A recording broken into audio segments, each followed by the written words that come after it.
फटाफट 100 देख रहे सारे दर्शकों का स्वागत है। मैं हाँ गुरजीत कौर ते देश दुनिया विच की कुछ रहा खास मनोरंजन खेड जगत ते करांगे व्यापार दी गल। सब तो पहला नजर सुबाई खबरां ते। भारत सरकार वालों स्वच्छ भारत स्कीम तहत ऑल इंडिया स्वच्छता लीग सारे देश भर विच मनाई जा रही है। ऐसे चलते नाभा दे विच भी नगर कौंसल दे वल्लों एक विशाल रैली की गई ते लोकां विच सफाई तहत जागरूकता फैलाई गई। श्री अनंदपुर साहिब अधीन आउंदे प्राइमरी स्कूल के बच्चों दी खेडां संपन्न हो गई हैं। इस मौके मुख मेहमान के वजों अनंदपुर साहिब के तहसीलदार पुजे जिन्हों ने बच्चों को आशीर्वाद दिता ते इनाम वंडे। उन्होंने इस मौके कहा कि पंजाब सरकार ने खेडां करवा के सारे बच्चे मोबाइल तो हटा के मुड़ ग्राउंड विच ले आंदे हन। नशे खिलाफ विड्डी मुहिम के तहत भारी पुलिस फोर्स के वल्लों वख-वख थावां ते सूबे भर दे विच दबिश दित्ती गई। बठिंडा खन्ना पायल माछीवाड़ा फरीदकोट नकोदर और जलालाबाद नवा शहर समेत होर थावां ते भी पुलिस वालों रेड करके कार्रवाई की गई। कई घरां दी तलाशी ली गई। इसकी अगवाई पुलिस के सीनियर अधिकारियों वालों की गई।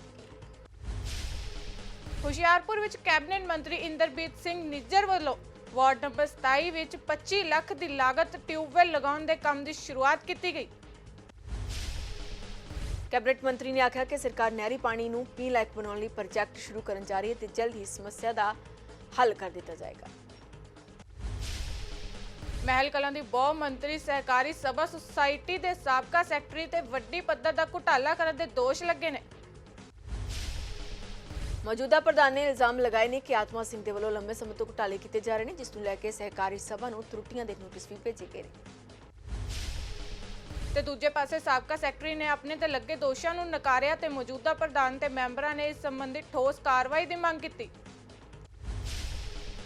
भिखीविंड अधीन पैंदे चेला कलोनी के घर दे विच होई मरग नूं लैके स्थित गुरुद्वारा साहब दे सेवादार ते ग्रंथी भिखीविंड दी चेला कलोनी के घर विच मरग होई सी ते उत्थे पाठ के भोग रखे गए सी। जबकि घर अंदर बनी शराब की दुकान ते एक कमरे विच चिराग जागदे होने संबंधी जाणू करवाया गया सी। बाद विच पता चलिया कि घर दे विच शराब पई है ते चिराग भी लगते ने, जिस नूं लैके सत्कार कमेटी के प्रधान दे वल्लों गुरुद्वारा साहब के ग्रंथी ते सेवादार ते धार्मिक भावनावां नूं ठेस पहुंचाउण नूं लैके शिकायत दर्ज करवाई गई ते कार्रवाई की मांग की गई। पुलिस प्रशासन ने कार्रवाई का भरोसा भी दिता। सिद्धू मूसेवाला कतलकांड मामले में दीपक मुंडी कपिल पंडित ते रजिंदर जोकर नूं मानसा अदालत विच पेश किया गया, जिस मगरों अदालत ने तिन्हां नूं 5 दिन के पुलिस रिमांड ते भेज दिता। उत्थे ही बीते दिन गिरफ्तार भी किया गया सी। मनदीप तूफान ते मनी रैया नूं 7 दिन की पुलिस रिमांड ते भेजा गया। हुण पुलिस लगातार इन्हां कोलों पुछगिछ करेगी। अजनाला के SDM दफ्तर के बाहर all India victim association welfare society की अगवाई विच अतवाद पीड़ित राजवंत कौर नूं बनदा हक दिवाउण नूं लैके रोस प्रदर्शन किया गया। दस दें कि 1987 दे विच अजनाला के डेरा बाबा मकबूल शाह दरगाह ते अतवादियों के वल्लों हमला किया गया सी, जिस विच 5 लोगों की मौत हो गई सी ते 6वां प्रकाश सिंह गोलियां लगन नाल छन्नी होया सी, जिस तो बाद नरक भरी जिंदगी भोगदा 1994 विच जहान तो रुखसत हो गया सी ते सरकारां वल्लों उसनूं कोई भी माली सहायता नहीं दी कि जिस नूं लैके धरना प्रदर्शन किया गया। सानेवाल के कोहाड़ा रोड ते दोराहे तो आ रही बलैनो कार नूं अचानक अग लगन का मामला सामने आया है। दस दें कि मोड़ मुड़ते हुए सामने तो आ रहे एक मोटरसाइकिल दे विच कार वजी ते कार सवार बजुर्ग घबरा के कार मोटरसाइकिल के उपर ही चढ़ा दी, इस करके कार का पेट्रोल लीक होने नाल शॉर्ट सर्किट होया ते अग लग गई। कार ते मोटरसाइकिल दोवें ही मिनटां विच सड़ के सुआह हो गए। सानेवाला च फायर ब्रिगेड दीयां गड्डियां ना होने कारण कोहाड़ा की कंबल फैक्ट्री तो मंगवाईयां गईयां। उत्थे ही मौके ते पहुंची पुलिस ने कहा कि जानी नुकसान होने तो बचा रहा ते ट्रैफिक जाम भी खुलवाया गया। खन्ना विच अनार दीयां पेटियां विच नोटां दी स्क्रैप कटिंग मिलन दा मामला सामने आया है। दस दईए कि स्क्रैप कटिंग 100, 200 ते 500 के नोटों की है। CIE स्टाफ इंचार्ज ने दस्सिया कि इस तरह का मामला बठिंडा दे विच भी सामने आया ते CIE स्टाफ की टीम के वल्लों खन्ना विच फल विक्रेता तो पुछगिछ की गई। जिस आड़ती तो फल खरीदे गए सी उस कोलों भी पुछगिछ की जा रही है। ਤੇ ਇਸ ਦੇ ਨਾਲ ਹੀ ਪੁਲਿਸ ਨੇ ਇਹ ਸਾਰੀ ਕਟਿੰਗ ਕਬਜ਼ੇ ਵਿੱਚ ਲੈ ਕੇ ਜਾਂਚ ਸ਼ੁਰੂ ਕਰ ਦਿੱਤੀ ਹੈ। ਖਬਰ ਲਾਰਾ ਗਾਗਾ ਤੋਂ ਹੈ, ਜਿੱਥੇ ਪੁਲਿਸ ਨੇ ਚੋਰ ਗਰੋਹ ਦੇ 2 ਮੈਂਬਰ ਕਾਬੂ ਕਰਨ ਦੇ ਵਿੱਚ ਸਫਲਤਾ ਹਾਸਲ ਕੀਤੀ ਹੈ। ਜਾਣਕਾਰੀ ਮੁਤਾਬਕ ਇਹ ਗਰੋਹ ਖੇਤਾਂ ਵਿੱਚ ਟਰਾਂਸਫਾਰਮਰ ਦਾ ਤੇਲ ਅਤੇ ਮੋਟਰਾਂ ਦੀਆਂ ਤਾਰਾਂ ਚੋਰੀ ਕਰਦੇ ਸਨ। ਪਿੰਡ ਵਾਸੀਆਂ ਵੱਲੋਂ ਚੋਰਾਂ ਦੀ ਕੁੱਟਮਾਰ ਕੀਤੀ ਗਈ, ਜਿਸ ਦੀ ਵੀਡੀਓ ਵੀ ਵਾਇਰਲ ਹੋ ਰਹੀ ਹੈ। ਤਰਨਤਾਰਨ ਵਿਖੇ ਕਲੀਨਿਕ ਚਲਾ ਰਹੀ ਨਰਸ ਦੀ ਲਾਸ਼ ਪਿੰਡ ਕਸੇਲ ਨੇੜਿਓਂ ਬਰਾਮਦ ਹੋਈ, ਜਿਸ ਤੋਂ ਬਾਅਦ ਤਫਤੀਸ਼ ਦੌਰਾਨ ਖੁਲਾਸਾ ਹੋਇਆ ਕਿ ਉਸਦੇ ਪਤੀ ਨੇ ਹੀ ਉਸਦਾ ਕਤਲ ਕੀਤਾ ਸੀ। ਜ਼ਿਕਰਯੋਗ ਹੈ ਕਿ ਮ੍ਰਿਤਕ ਮਹਿਲਾ ਸੁਸ਼ਮਾ ਦੇ ਗਲੇ ਤੇ ਤੇਜ਼ਧਾਰ ਹਥਿਆਰ ਦੇ ਨਿਸ਼ਾਨ ਮਿਲੇ ਸਨ। ਸੁਸ਼ਮਾ ਕੈਨੇਡਾ ਜਾਣ ਦੀ ਤਿਆਰੀ ਕਰ ਰਹੀ ਸੀ ਤੇ ਬੀਤੇ ਦਿਨ ਉਸ ਨੂੰ ਟਰੈਵਲ ਏਜੰਟ ਦਾ ਫੋਨ ਆਇਆ ਸੀ ਕਿ ਪੈਸੇ ਲੈ ਕੇ ਆ ਜਾਏ, ਜਿਸ ਤੋਂ ਬਾਅਦ ਉਹ ਘਰ ਨਹੀਂ ਮੁੜੀ। ਪਰਿਵਾਰ ਨੇ ਪੁਲਿਸ ਨੂੰ ਸ਼ਿਕਾਇਤ ਕੀਤੀ ਤੇ ਤਫਤੀਸ਼ ਦੌਰਾਨ ਉਸ ਦੀ ਲਾਸ਼ ਬਰਾਮਦ ਹੋਈ। ਗੜਸ਼ੰਕਰ ਦੇ ਪਿੰਡ ਦੋਨੇਵਾਲ ਖੁਰਦ ਵਿੱਚ ਇੱਕ ਸਰਕਾਰੀ ਸਕੂਲ ਵਿਖੇ ਬੱਚੇ ਬਾਥਰੂਮਾਂ ਦੀ ਸਫਾਈ ਕਰਦੇ ਵਿਖਾਈ ਦਿੱਤੇ। ਇਸ ਦੀ ਵੀਡੀਓ ਸੋਸ਼ਲ ਮੀਡੀਆ ਤੇ ਵਾਇਰਲ ਹੋ ਰਹੀ ਹੈ, ਜਦਕਿ ਕਿਹਾ ਇਹ ਜਾ ਰਿਹਾ ਹੈ ਕਿ ਸਫਾਈ ਅਭਿਆਨ ਕੀਤਾ ਜਾ ਰਿਹਾ ਹੈ। ਜਲਾਲਾਬਾਦ ਮੁੱਖ ਮਾਰਗ ਤੇ ਮਾਮੂ ਜੋਇਆ ਟੋਲ ਪਲਾਜ਼ਾ ਤੇ ਨਸ਼ੇ ਵਿੱਚ ਧੁੱਤ ਐਸਟੀਓ ਦੀ ਵੀਡੀਓ ਵਾਇਰਲ ਹੋਈ ਹੈ, ਜਿਸ ਵਿੱਚ ਉਹ ਹੰਗਾਮਾ ਕਰਦਾ ਨਜ਼ਰ ਆ ਰਿਹਾ ਹੈ। ਟੋਲ ਕਰਮਚਾਰੀਆਂ ਵੱਲੋਂ ਵੀਡੀਓ ਵੀ ਬਣਾਈ ਗਈ ਹੈ ਤੇ ਦੋਸ਼ ਨੇ ਕਿ ਫੁੰਮਨ ਸਿੰਘ ਨਾਮ ਦਾ ਇਸ ਸ਼ਖਸ ਬਿਜਲੀ ਬੋਰਡ ਵਿੱਚ ਤੈਨਾਤ ਹੈ ਤੇ ਇਸ ਦੇ ਖਿਲਾਫ ਅਕਸਰ ਲੋਕਾਂ ਵੱਲੋਂ ਡਿਊਟੀ ਦੌਰਾਨ ਸ਼ਰਾਬ ਦੇ ਨਸ਼ੇ ਦੀ ਹਾਲਤ ਵਿੱਚ ਹੁੰਦੀਆਂ ਸ਼ਿਕਾਇਤਾਂ ਦਰਜ ਕਰਵਾਈਆਂ ਜਾਂਦੀਆਂ ਨੇ। ਹੁਣ ਇੱਕ ਨਜ਼ਰ ਰਾਸ਼ਟਰੀ ਖਬਰਾਂ ਤੇ। ਜੰਮੂ ਕਸ਼ਮੀਰ ਵਿੱਚ ਸਮੇਂ ਤੇ ਬਿਜਲੀ ਬਿੱਲ ਨਾ ਭਰਨ ਵਾਲੇ ਘਰੇਲੂ ਬਿਜਲੀ ਉਪਭੋਗਤਾ ਨੂੰ ਰਾਹਤ ਦਿੰਦੇ ਹੋਏ ਸਰਕਾਰ ਨੇ ਮੁਆਫੀ ਯੋਜਨਾ ਸ਼ੁਰੂ ਕੀਤੀ ਹੈ। ਇਹ ਫੈਸਲਾ ਉਪ ਰਾਜਪਾਲ ਮਨੋਜ ਸਿਨਹਾ ਦੀ ਪ੍ਰਧਾਨਗੀ ਦੇ ਵਿੱਚ ਪ੍ਰਸ਼ਾਸਨਿਕ ਪਰਿਸ਼ਦ ਦੀ ਬੈਠਕ ਵਿੱਚ ਲਿਆ ਗਿਆ। ਦੱਸ ਦਈਏ ਕਿ ਬਕਾਇੇਦਾਰਾਂ ਨੂੰ ਬਿਨਾਂ ਵਿਆਜ ਦੇ 12 ਕਿਸ਼ਤਾਂ ਵਿੱਚ ਬਕਾਇਆ ਬਿਜਲੀ ਬਿੱਲ ਭਰਨ ਦੀ ਸਹੂਲਤ ਦੇਣ ਦੇ ਪ੍ਰਸਤਾਵ ਨੂੰ ਮਨਜ਼ੂਰੀ ਦੇ ਦਿੱਤੀ ਗਈ ਹੈ। ਜੇਕਰ ਬਕਾਇੇਦਾਰ ਇੱਕ ਵੀ ਕਿਸ਼ਤ ਸਮੇਂ ਤੇ ਨਹੀਂ ਦਿੰਦਾ ਤਾਂ ਉਸ ਖਿਲਾਫ ਬਿਜਲੀ ਐਕਟ 2010 ਦੇ ਅਧੀਨ ਜੁਰਮਾਨਾ ਤੇ ਕਾਨੂੰਨੀ ਕਾਰਵਾਈ ਕੀਤੀ ਜਾਵੇਗੀ। ਤਿੱਬਤੀ ਅਧਿਆਤਮਕ ਗੁਰੂ ਦਲਾਈ ਲਾਮਾ ਨੇ ਪ੍ਰਧਾਨ ਮੰਤਰੀ ਨਰਿੰਦਰ ਮੋਦੀ ਨੂੰ ਉਹਨਾਂ ਦੇ 72ਵੇਂ ਜਨਮ ਦਿਨ ਮੌਕੇ ਸ਼ੁਭਕਾਮਨਾਵਾਂ ਦਿੱਤੀਆਂ। ਦਲਾਈ ਲਾਮਾ ਨੇ ਟਵੀਟ ਕੀਤਾ, ਭਾਰਤੀ ਪ੍ਰਧਾਨ ਮੰਤਰੀ ਨਰਿੰਦਰ ਮੋਦੀ ਦੇ 72ਵੇਂ ਜਨਮ ਦਿਨ ਮੌਕੇ ਮੈਂ ਉਹਨਾਂ ਨੂੰ ਸ਼ੁਭਕਾਮਨਾਵਾਂ ਤੇ ਉਹਨਾਂ ਦੀ ਚੰਗੀ ਸਿਹਤ ਲਈ ਪ੍ਰਾਰਥਨਾ ਕਰਦਾ ਹਾਂ।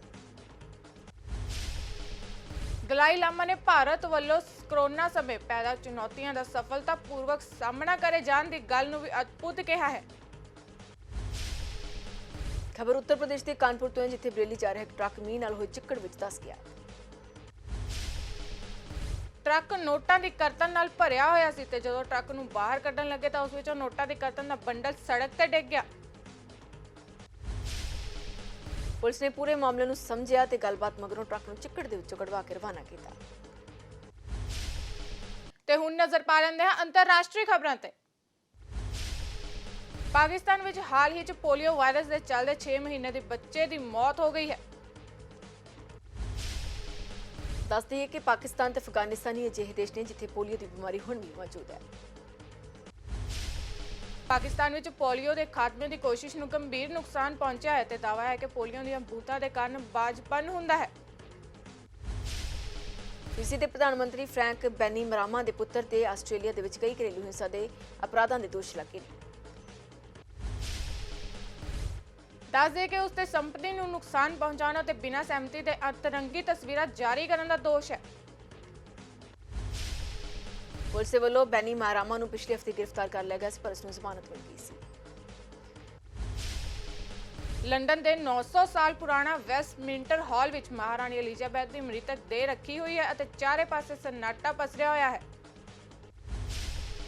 ਭਾਰਤੀ ਭਾਈਚਾਰੇ ਸਣੇ ਹਜ਼ਾਰਾਂ ਲੋਕ ਇੱਥੇ ਸਵਰਗੀ ਮਹਾਰਾਣੀ ਨੂੰ ਸ਼ਰਧਾਂਜਲੀ ਦੇਣ ਆ ਜਾ ਰਹੇ ਨੇ। ਮਹਾਰਾਣੀ ਦੀ ਇੱਕ ਝਲਕ ਪਾਉਣ ਲਈ ਸ਼ੋਕ ਵਿੱਚ ਡੁੱਬੇ ਲੋਕਾਂ ਦੀ ਲਾਈਨ 5 ਮੀਲ ਯਾਨੀ 8 ਕਿਲੋਮੀਟਰ ਲੰਬੀ ਹੋ ਚੁੱਕੀ ਹੈ। ਇਹਨਾਂ ਵਿੱਚ ਬੱਚਿਆਂ ਤੋਂ ਲੈ ਕੇ ਜਵਾਨ ਤੇ ਬਜ਼ੁਰਗ ਤੱਕ ਸ਼ਾਮਲ ਹਨ। ਕੁਝ ਲੋਕ ਤਾਂ ਵੀਲਚੇਅਰ ਤੇ ਬੈਠ ਕੇ ਆਪਣੀ ਵਾਰੀ ਦੀ ਉਡੀਕ ਕਰਦੇ ਨੇ। ਵਪਾਰ ਜਗਤ ਵਿੱਚ ਕਿਹੜੇ ਰਹੇ ਉਤਾਰ ਚੜਾਵ, ਕਿਸ ਨੂੰ ਹੋਇਆ ਫਾਇਦਾ, ਕਿਸ ਦਾ ਹੋਇਆ ਨੁਕਸਾਨ, ਜਾਣਦੇ ਹਾਂ ਬਿਜ਼ਨਸ ਨਿਊਜ਼ ਵਿੱਚ। ਭਾਰਤ ਦੇ ਬਲੂ ਕਾਲਰ ਨੌਕਰੀਆਂ ਦੇ ਬਾਜ਼ਾਰ 'ਚ ਵਿੱਤੀ ਸਾਲ 2023 ਵਿੱਚ ਰਿਕਾਰਡ 9 ਮਿਲੀਅਨ ਨੌਕਰੀਆਂ ਪੈਦਾ ਹੋਣ ਦੀ ਸੰਭਾਵਨਾ ਹੈ।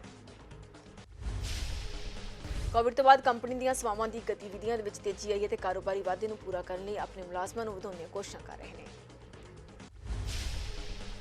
ਤਿਉਹਾਰਾਂ ਦੇ ਮਹੀਨਿਆਂ ਤੋਂ ਪਹਿਲਾਂ ਸ਼ਾਪਿੰਗ ਮਾਲਸ ਤੇ ਹੋਰ ਘਰੇਲੂ ਸਮਾਨ ਦੇ ਸਟੋਰਾਂ ਵਿੱਚ ਵੱਧ ਰਹੀ ਭੀੜ ਪ੍ਰਚੂਨ ਖੇਤਰ ਤੋਂ ਆਉਣ ਵਾਲੀ ਮੈਨਪਾਵਰ ਦੀ ਮੰਗ ਨੂੰ ਵੀ ਵਧਾ ਰਹੀ ਹੈ। ਇਸ ਵਿੱਤੀ ਸਾਲ ਦੇ ਵਿੱਚ ਫਰੰਟਲਾਈਨ ਨੌਕਰੀਆਂ ਦੀ ਮੰਗ ਵਧਦੀ ਹੋਈ ਵਿਖਾਈ ਦੇ ਰਹੀ ਹੈ ਕਿਉਂਕਿ ਕੋਵਿਡ ਤੋਂ ਬਾਅਦ ਕਾਰੋਬਾਰਾਂ ਦੇ ਵਿੱਚ ਤੇਜ਼ੀ ਆਈ ਹੈ। ਯੂਰਪ ਵਿੱਚ ਰਿਟੇਲ ਮੰਗ 'ਚ ਆਈ ਕਮੀ ਤੇ ਸ਼ਿਪਿੰਗ ਕੰਪਨੀ ਫੈਡੈਕਸ ਵੱਲੋਂ ਗਲੋਬਲ ਅਰਥ ਵਿਵਸਥਾ ਨੂੰ ਲੈ ਕੇ ਦਿੱਤੀ ਗਈ ਚੇਤਾਵਨੀ ਤੋਂ ਬਾਅਦ ਦੁਨੀਆ ਭਰ ਦੇ ਬਾਜ਼ਾਰ ਢਹਿ ਢੇਰੀ ਹੋ ਗਏ ਹਨ। ਇਸ ਨਾਲ ਦੁਨੀਆ ਭਰ ਦੇ ਨਿਵੇਸ਼ਕਾਂ ਨੂੰ ਅਰਬਾਂ ਰੁਪਏ ਦਾ ਨੁਕਸਾਨ ਹੋਇਆ ਹੈ। ਬਾਜ਼ਾਰਾਂ ਵਿੱਚ ਗਿਰਾਵਟ ਦੀ ਸ਼ੁਰੂਆਤ ਏਸ਼ੀਆਈ ਬਾਜ਼ਾਰਾਂ ਤੋਂ ਹੋ ਰਹੀ ਹੈ ਤੇ ਚੀਨ, ਜਾਪਾਨ ਅਤੇ ਹਾਂਗਕਾਂਗ ਸਮੇਤ ਕਈ ਇੰਡੈਕਸ ਲਾਲ ਨਿਸ਼ਾਨ ਨਾਲ ਬੰਦ ਹੋਏ ਹਨ। Telecom regulatory authority of India ਨੇ ਹਾਲ ਹੀ ਦੇ ਵਿੱਚ ਟੈਲੀਕਾਮ ਸੈਕਟਰ ਦੇ ਨੈਟਵਰਕ ਤੇ ਉਹਨਾਂ ਦੇ ਯੂਜ਼ਰਸ ਨਾਲ ਜੁੜੇ ਨਵੇਂ ਅੰਕੜੇ ਜਾਰੀ ਕੀਤੇ ਨੇ। ਜਾਰੀ ਕੀਤੇ ਗਏ ਅੰਕੜਿਆਂ ਮੁਤਾਬਕ ਜੁਲਾਈ ਵਿੱਚ ਰਿਲਾਇੰਸ ਜੀਓ ਨੇ 29.4 ਲੱਖ ਨਵੇਂ ਯੂਜ਼ਰਸ ਨੂੰ ਆਪਣੇ ਨੈਟਵਰਕ ਨਾਲ ਜੋੜਿਆ ਹੈ। ਸ਼ਹਿਰੀ ਖੇਤਰ ਦੇ ਵਿੱਚ ਮੋਬਾਈਲ ਫੋਨ ਯੂਜ਼ਰਸ ਦੀ ਗਿਣਤੀ ਦੇ ਵਿੱਚ ਵਾਧਾ ਹੋਇਆ ਜਦਕਿ ਪੇਂਡੂ ਇਲਾਕਿਆਂ ਦੇ ਵਿੱਚ ਮੋਬਾਈਲ ਫੋਨ ਯੂਜ਼ਰਸ ਦੀ ਗਿਣਤੀ ਵਿੱਚ ਮਾਮੂਲੀ ਕਮੀ ਦਰਜ ਕਰਵਾਈ ਹੈ। ਹੁਣ ਇੱਕ ਨਜ਼ਰ ਬਾਲੀਵੁੱਡ ਗੱਪਸ਼ਪ ਦੇ ਵੱਲ। ਬਾਲੀਵੁੱਡ ਦੀ ਮਸ਼ਹੂਰ ਜੋੜੀਆਂ ਵਿੱਚੋਂ ਆਲੀਆ ਰਣਵੀਰ ਦੀ ਜੋੜੀ ਕਾਫੀ ਸੁਰਖੀਆਂ ਵਿੱਚ ਰਹਿੰਦੀ ਹੈ ਤੇ ਉਹਨਾਂ ਦੀ ਫਿਲਮ ਬਾਕਸ ਆਫਿਸ ਤੇ ਚੰਗਾ ਪ੍ਰਦਰਸ਼ਨ ਕਰ ਰਹੀ ਹੈ। ਹਾਲ ਦੇ ਵਿੱਚ ਰਣਵੀਰ ਤੇ ਆਲੀਆ ਨੂੰ ਕਰਨ ਜੋਹਰ ਦੇ ਧਰਮਾ ਪ੍ਰੋਡਕਸ਼ਨ ਫਿਲਮ ਦੇ ਬਾਹਰ ਦੇਖਿਆ ਗਿਆ ਜਿੱਥੇ ਫਿਲਮ ਦੀ ਸਫਲਤਾ ਦੀ ਖੁਸ਼ੀ ਉਹਨਾਂ ਦੇ ਚਿਹਰੇ ਤੇ ਸਾਫ਼ ਦਿਖਾਈ ਦੇ ਰਹੀ ਸੀ। ਲੁੱਕ ਦੀ ਗੱਲ ਕਰੀਏ ਤਾਂ ਇਸ ਦੌਰਾਨ ਆਲੀਆ ਰਣਵੀਰ ਦੀ ਜ਼ਬਰਦਸਤ ਟਵਿਨਿੰਗ ਦੇਖਣ ਨੂੰ ਮਿਲੀ ਹੈ। ਦੋਵੇਂ ਬਲੈਕ ਆਊਟਫਿਟਸ ਵਿੱਚ ਨਜ਼ਰ ਆ ਰਹੇ ਹਨ। ਦੱਸਦੇ ਕਿ ਇਹਨਾਂ ਤਸਵੀਰਾਂ ਦੇ ਵਿੱਚ ਦੋਵੇਂ ਕੂਲ ਮੂਡ ਦੇ ਵਿੱਚ ਨਜ਼ਰ ਆ ਰਹੇ ਨੇ ਤੇ ਪ੍ਰਸ਼ੰਸਕਾਂ ਵੱਲੋਂ ਇਹਨਾਂ ਤਸਵੀਰਾਂ ਨੂੰ ਬੇਹੱਦ ਪਸੰਦ ਕੀਤਾ ਗਿਆ ਹੈ। ਪੰਜਾਬੀ ਗਾਇਕ ਅਤੇ ਰੈਪਰ ਯੋ-ਯੋ ਹਨੀ ਸਿੰਘ ਦਾ ਕੁਝ ਦਿਨ ਪਹਿਲਾਂ ਹੀ ਤਲਾਕ ਹੋਇਆ ਹੈ ਜਿਸ ਤੋਂ ਬਾਅਦ ਹੁਣ ਹਨੀ ਸਿੰਘ ਨੇ ਆਪਣਾ ਪੰਜਾਬੀ ਇੰਡਸਟਰੀ ਵਿੱਚ ਕਮਬੈਕ ਦਾ ਐਲਾਨ ਕੀਤਾ ਹੈ।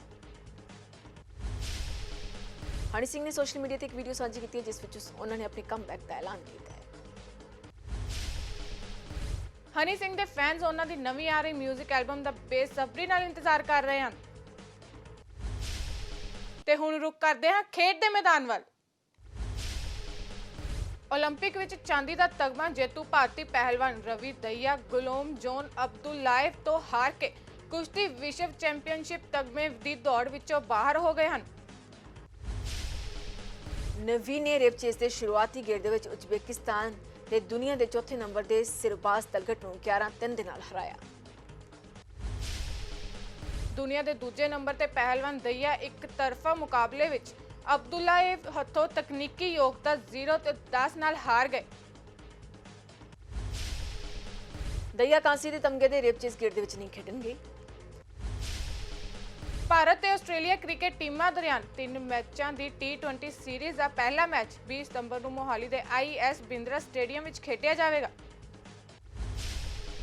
ਚੰਡੀਗੜ੍ਹ ਪੁਲਿਸ ਦੇ ਵੱਲੋਂ ਪੁਖਤਾ ਪ੍ਰਬੰਧ ਵੀ ਸਵਾਲਾਂ ਦੇ ਘੇਰੇ ਦੇ ਵਿੱਚ ਨੇ। ਪਿਛਲੇ ਕਈ ਸਾਲਾਂ ਤੋਂ ਚੰਡੀਗੜ੍ਹ ਪੁਲਿਸ ਦੇ ਸਿਕਿਉਰਿਟੀ ਬ੍ਰਾਂਚ ਭਾਰਤੀ ਕ੍ਰਿਕਟ ਕੰਟਰੋਲ ਬੋਰਡ ਨੂੰ 4 ਕਰੋੜ ਰੁਪਏ ਦੀ ਬਕਾਏ ਲਈ ਰਿਮਾਈਂਡਰ ਭੇਜ ਰਹੀ ਹੈ।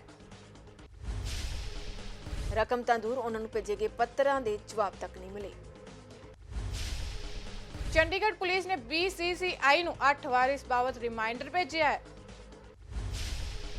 BCCI ਦੇ ਵੱਲੋਂ ਚੰਡੀਗੜ੍ਹ ਪੁਲਿਸ ਦੀ ਸਿਕਿਉਰਿਟੀ ਬ੍ਰਾਂਚ ਨੂੰ ਭੁਗਤਾਨ ਨਾ ਕਰਨਾ ਹੈਰਾਨੀ ਵਾਲੀ ਗੱਲ ਹੈ ਕਿਉਂਕਿ BCCI ਦੁਨੀਆ ਦੇ ਸਭ ਤੋਂ ਅਮੀਰ ਕ੍ਰਿਕਟ ਬੋਰਡ ਦੇ ਵਜੋਂ ਜਾਣਿਆ ਜਾਂਦਾ ਹੈ। ਫਟਾਫਟ 100 ਵਿੱਚ ਬਸ ਇੰਨਾ ਹੀ। ਮੈਨੂੰ ਦਿਓ ਇਜਾਜ਼ਤ। ਧੰਨਵਾਦ।